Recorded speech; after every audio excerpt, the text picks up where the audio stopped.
I'm Nathan and welcome to Stories with a Twang. Today's episode is called It Began with Strange Looks from the Horses by TheAtlasOdyssey.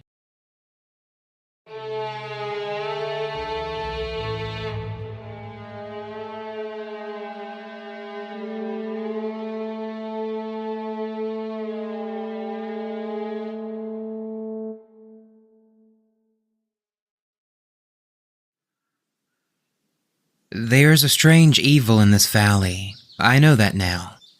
It exists in every stone, every felled tree, and the air we breathe. It is old, following my family from generation to generation. From the first step we took here long ago, to right outside my window at this very moment. It is difficult to grasp at first, because it hides from you, but you learn to live with it. You have to. Because it never concedes, not an inch, and it is slowly gaining on us.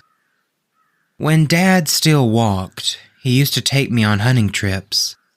Often the snow would be so thick and the air so biting cold that I cried throughout the whole ordeal. Of course, this wasn't ideal when the whole point was to be quiet, at one with nature, awaiting a very precise moment. He usually told me as much.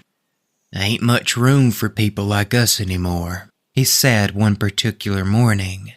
A layer of freshly fallen snow covered the ground and glittered in the sunlight. The lightest chirps could be heard all around us, if you listened. I laid prone with my dad right beside me, perched on the top of a hill overlooking a field below. He held the rifle and I the binoculars, though it wasn't cold, weirdly. This brand of winter I could endure. "Ain't much money in what we do either," he said. "Don't know how much time we've got left. You've got to enjoy it, son." When he started groveling like that, I turned my ears away. As a child, I didn't comprehend our situation fully. But he was right. There isn't much, if any, money in ranching. At best, you break even. At worst, you ring-bark your family tree. However, he always tells me to forget all that money is and do it for the love of it. For the freedom of always getting to choose. For the horses, for the cattle, for the family, and for the valley. Remember, squeeze softly. Do it when you exhale, he said, handing me the weapon. We'd spotted a doe jumping through the field. I have always thought they looked too big to bounce like they do. It is almost like they're filled to the brim with helium. Wondrous creatures. It is amazing what you can see when you look, when you notice details. I had shot a gun 3 times up until that point. The only difference between those times and that time was the target. Gone was the empty jerry can, now the barrel was pointed at one of God's creatures. That is, if he even exists. Somehow, I doubt that nowadays. We were raised Catholic, but ever since I took over the ranch, I've been drifting towards the spiritual, the religion of the land. That is the only belief I have received any sort of tangible evidence for. Still, I was a bit nervous, I recall. I think I even shuddered a little with every breath my tiny lungs produced. I aimed the gun, gently guiding the crosshair, placing it over the animal. I inhaled. Time seemed to stop. Then, "Wait, quiet," Dad whispered, looking at something through the binoculars. "I am quiet." He hushed me with vigor. Not the time to be annoying, I guessed. He pointed at something in the distance, by some pine at the foot of the mountain. It was far away, yet seemed aware of us. It was another deer, and it stood there. Yes, stood. The thing stood on its hind legs. It didn't lean against a tree, in which case it would have been slightly less unsettling. Nor did it try to reach for some high-up leaves. It just stood there. My dad started getting agitated, and soon he looked just as nervous as I was. After what seemed like an impossible amount of time, the deer turned around, still on 2 legs, and walked off into the forest. I couldn't place what made its movements so bizarre back then, but I can now. It walked like a human, the knees bent the wrong way. "We should go back home now," my dad said. "Mama wouldn't want us to miss supper." That was the first time I encountered one of them, but it wasn't the last. That's why I'm writing this. Things have escalated these last couple of weeks. They are learning faster than before. I don't know how much longer I can pick them out, and then I can no longer protect us. I think one of them is inside the house right now, but I can't be sure. Sorry, I'll deal with that when it comes to it. Let me just tell you the rest. Time passed, and I suddenly found myself in the position of patriarch. Dad wanted to retire, or at least he thought so. He kept working the stables and breaking horses until he no longer could. Good man. When I took over, we stopped focusing on cattle production. In the modern world, you have to be a large corporation to make that type of venture profitable. So what do you do as a small, family-owned ranch? You focus on quality. That's what you do. And that is where the horses enter the equation. You invest in a reputable stallion, feed him, keep him happy and healthy. We only bought the finest hay, burning through our savings fast. "Why do the horses need that fancy stuff?" Dad asked one night. "They don't need it, but the buyers need to know we feed it to them," I replied. Old man had a point. It was a risky play, but turns out it would work out in the end. We bred that first stallion, Speedy Newton II, over and over again. Soon we had quite the roster on our hands, and we always made sure to market our horses well. We became famous in the world of equestrian sports, and it became sort of a status symbol to own one of our full bloods. That is how we modernized the business, with a strategy similar to what Apple did back in the early 21st century. Luxury goods, basically. And it made us rich, or at least it took us out of destitution. For the first time ever, we could afford to hire some cowboys, build a bunkhouse, and further push our margins into the green. That has been our reality for the last decade or so, and we now have horses all over the world. I do not intend to dox myself here, not for fear of what you might do to me, mind you. It's just better if you can't find the land. But we are one of the top-ranked stables in the world at the moment of writing. Last month, the first domino fell. Me and a couple of day workers were cleaning the stalls in the stable. It was a tight-knit group of people, and I had the greatest time just chatting with them, tugging their chain a little. I think we were talking about the Tigers game when I noticed something in the corner of my eye. Newton was staring at me, and it wasn't the usual empty-minded horse stare. It had intent, or malice even. His skin was pulled a little too tight around the eyes, and it looked just a little bit too perfect. I had known that horse for the better part of 2 decades, and this wasn't him. And after a while, I swear to God, he licked his lips. The long tongue of a horse.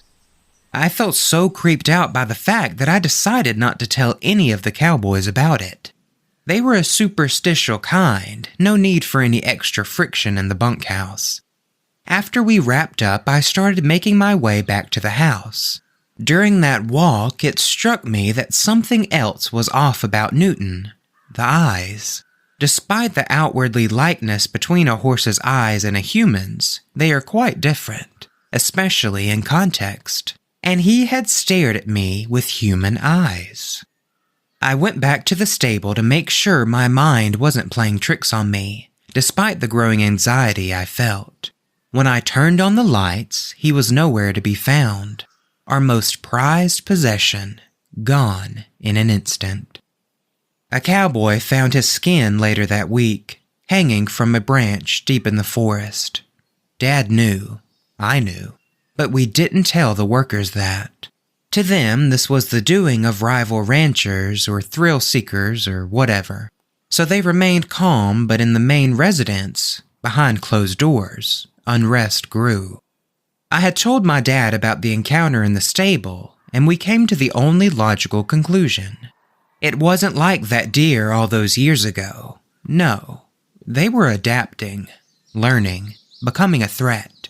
They were getting closer. No, they are close now. I can feel it. I'm writing this from my beloved rocking chair. It is very dark here currently. Everybody is sleeping, and for reasons that will become clear later, everybody means a lot of people. Just a moment ago, a shadow moved silently in the dark toward the bathroom. I'm not completely sure it was him, but it almost looked like the silhouette of my dad, walking. I didn't call out to him. 3 weeks ago, we had a nightly visitor. Me and my wife sat curled up on our couch under a blanket. The soft glow of the TV cast dancing lights around the room. Some of those hit our kids, others Mom and Dad. The evening news droned on in the background, and we waited patiently for the movie to resume. The house was still, in a sense. The only sounds were the rustling of pillows and the occasional creak of old wood settling. A sudden knock on the door changed that. I glanced at the clock, 10:37 p.m. "Odd time for visitors, huh?" Mom said. "Yeah, kids, follow Mommy and Grammy upstairs," Dad added. "It's bedtime, guys," I added, giving them both a kiss on the cheek. "Night-night." They had barely made it halfway up when the knocking began anew, this time more aggressive. I peered out the window next to the front door.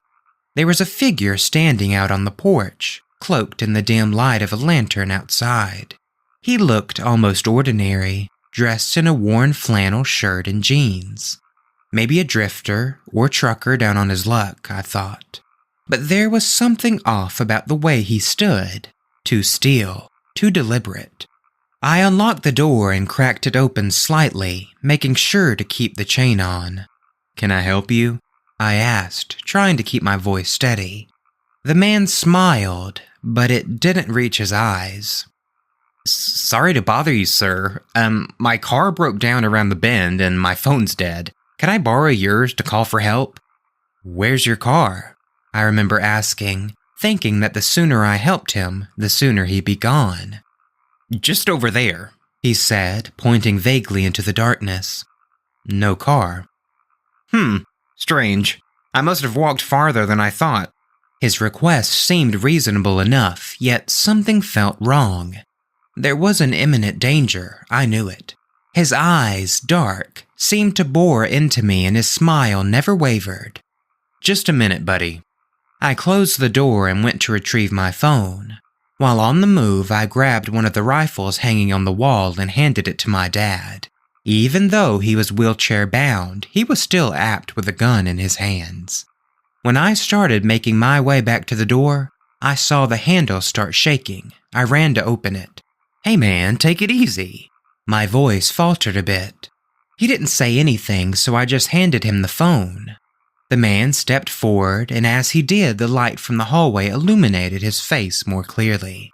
His skin, though human-like, seemed too light, almost as if it were stretched over something not quite the right shape.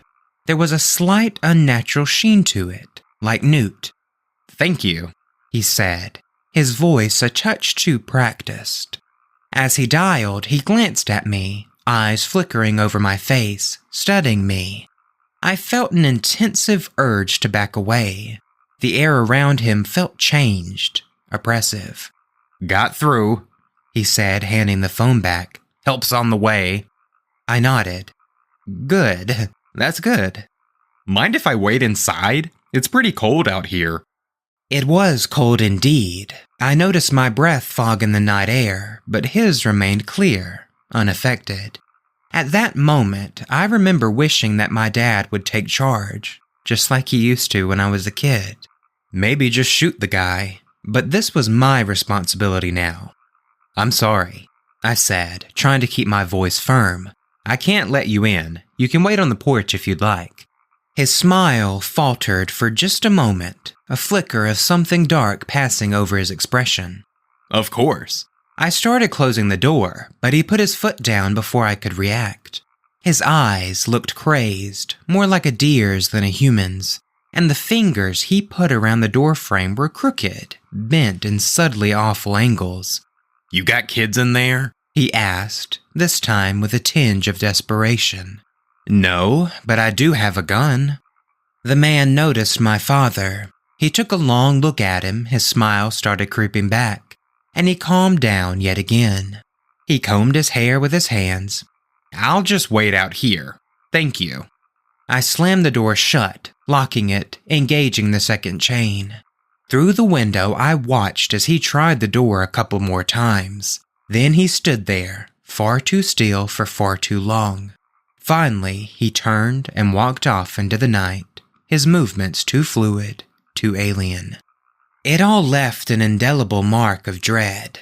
"Good job, son," Dad said, letting silence do most of the talking. Forgive me if I've got some of the details wrong. I was more scared than I've ever been before. This isn't your typical boogeyman or even a murderer we're talking about here. This is something that can and will take the skin of your loved ones just to get to you. An evil unmatched by anything that has ever visited me in my nightmares.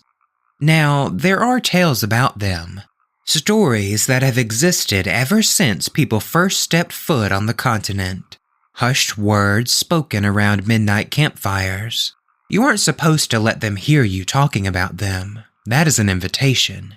When they're far away, they sound close. When they're close, they sound far away. That sort of thing. Nothing about how you protect yourself from them, though. The worst encounters are always the quiet ones. Earlier today, I saw one through the window on the second floor. He was standing halfway behind a tree. I don't know if it, thought it was hidden or if it was toying with me. It was eerie. He had a very normal-looking suit on, except it was dirty and ridden with holes, and he reminded me of someone. Sometimes I catch myself wondering if they take the clothes too. How does it even work? Do they skin their victims and dress themselves physically? Is it metaphysical in some manner, spiritual perhaps? Do they just morph into their desired form? Either way, it requires a dead body. Maybe the rest of the details are unnecessary. Details. They are crucial now. Before, you could spot them from far away. They'd take over an animal and not know how it walked, how it sounded. Sometimes you could even hear them practice. They'd make a bone-chilling noise like a mix between the desperate dying shriek of an elk and the rageful war cry of an adult man. Now, apparently, they can talk just like us. Details. The devil lies in them. On the floor in front of me, all the cowboys are spread out on mattresses. Some are snoring, some are restlessly rolling around in their sleep. My family is here too. Everybody is gathered under the same roof. Figured it was safer that way. We have a system of delegating guard duties. We do 2 hours at a time. After what happened last week, there is no room for error anymore. I just hope that I didn't invite the enemy into my home. During supper earlier tonight, one of the cowboys looked at me in a strange manner, but it wasn't the same look I have seen them dish out before. This was more of a curious expression. The only weird part was the duration of it, but maybe he's just confused and scared. I know I am. Now, where was I? Last week, tragedy struck. I'll give you the recap. We were down by the lake repairing a fence. Me and 4 day workers, John, Edgar, Harold, and Ringer. I did not know his real name. Call me a horrible boss if you want, but such is the case with day workers. I call them what the other cowboys call them. Anyhow, the nickname had a double meaning. Firstly, he was an old boxer. Apparently, he was quite good, too. Secondly, he had a tough life up until that point. He had been through the ringer in both senses of the word. Born addicted to some drug, lived with an alcoholic father who later decided to end the life of Ringer's biological mother, and bounced around from job to job during his whole adult life. I'm guessing you know where this is going. Why else describe him in so much detail? Details. I missed one that day. The thing with trying to protect your employees through secrecy is that they can't protect themselves without me. It makes sense. How can you protect yourself from a danger you don't even know exists? I take full and utter responsibility for the incident, and I'm heartbroken about it. The sun was shining on us. The grass was a type of green you don't see very often. All in all, a perfect day to do some fence maintenance. This is quintessential work on a ranch. Everybody knows how to do it, so it sort of becomes automatic at some point. We were all sitting spread out on the fence line doing our tasks in silence, taking in the serenity of the scene. Ringer sat next to me, maybe a couple of yards away. We all heard the whisper at the same time. It sounded like it came just from the other side of the fence. It was close, so close. I told everybody to stay put. This wasn't a sound you should explore. Ringer, being the good-hearted man that he was, didn't listen. He crouched behind the barbed wire and made his way over to the closest bush. I followed anxiously. He slowly separated the foliage with his hands. My heart was beating fast. I could sense the nervousness of the other cowboys, even if they had no idea what they had to be nervous about. And then, nothing. I let out a sigh of relief. We're all good, probably just a... He was interrupted by a noise, the very same noise I described earlier, a distant primal roar. In a second, it was over. Something impossibly fast had grabbed him in a drive-by. I didn't fully register what it was, but it looked like a naked man hopping on all fours. I made the mistake of trying to pull him away, something that resulted in me being flung into the fencing.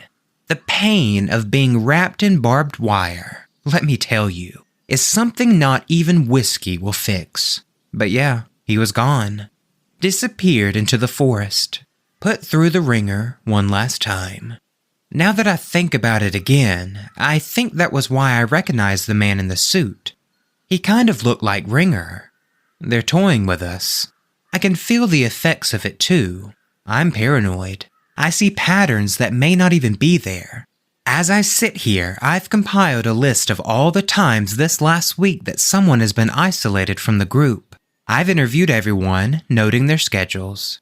Even my own family. Every odd tick, every weird phrasing, and every strange look is documented in a small, leather-bound book I keep here by my side. During the break in paragraphs, I went to check the house. When I got to the basement, I found a small puddle of blood on the floor in the dark. I think this confirms my morbid suspicion. They're inside. But who? I can't figure it out. At least not for sure. And I can't just walk up to someone and shoot them in their sleep, right? What if I'm wrong? No. I wait for their next move. Hopefully, when dawn comes, we're all still here and human. But I fear that the night may bring horrors, massacre. We'll see in the morning.